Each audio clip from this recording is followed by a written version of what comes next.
புதுக்கோட்டை மாவட்டம் ஆலங்குடியில் நடைபெற்ற ஊழியரின் மகன் மற்றும் மகள் காதணி விழாவில் கலந்து கொண்டு தாய் மாமனை போல் சீர் எடுத்து சென்று தமிழர்களின் பாரம்பரியப்படி மடியில் அமர வைத்து காது குத்த வைத்து அசத்தியுள்ளனர் சிங்கப்பூர் முதலாளிகள்.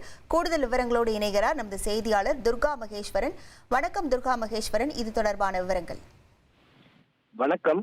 புதுக்கோட்டை மாவட்டம் ஆலங்குடி அருகே உள்ள ரோஜா நகர் பகுதியைச் சேர்ந்தவர்கள் ஆறுமுகம் தனலட்சுமி தம்பதியர்.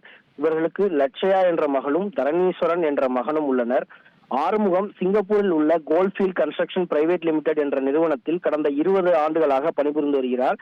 தற்போது அதே நிறுவனத்தில் சைட் மேனேஜராக பணிபுரிந்து வரக்கூடிய ஆறுமுகம் தனது மகன் மற்றும் மகளுக்கு காதணி விழா நடத்த திட்டமிட்டு இருந்தார்.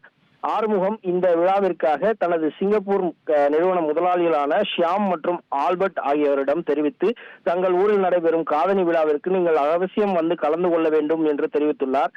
இதனை அடுத்து இன்று புதுக்கோட்டை மாவட்டம் ஆலங்குடியில் உள்ள தனியார் மண்டபத்தில் நடைபெற்ற ஆறுமுகத்தின் மகன் மற்றும் மகளின் காதணி விழாவிற்கு சிங்கப்பூர் முதலாளிகளான ஷியாம், ஆல்பர்ட் மற்றும் எஸ்தர் ஆகிய 3 பேரும் வருகை தந்து தனது நிறுவனத்தில் தொழிலாளியான ஆறுமுகத்தின் மகன் மற்றும் மகன்களுக்கு தாய்மாமனை போல மேலதாளங்கள் முழங்க சீர்வரிசை எடுத்துச் சென்று தமிழர்களின் பாரம்பரிய முறைப்படி ஆறுமுகத்தின் மகன் மற்றும் மகளை தங்களது மடியில் அமர வைத்து காது குத்த வைத்து அனைவரையும் அசத்தினர்.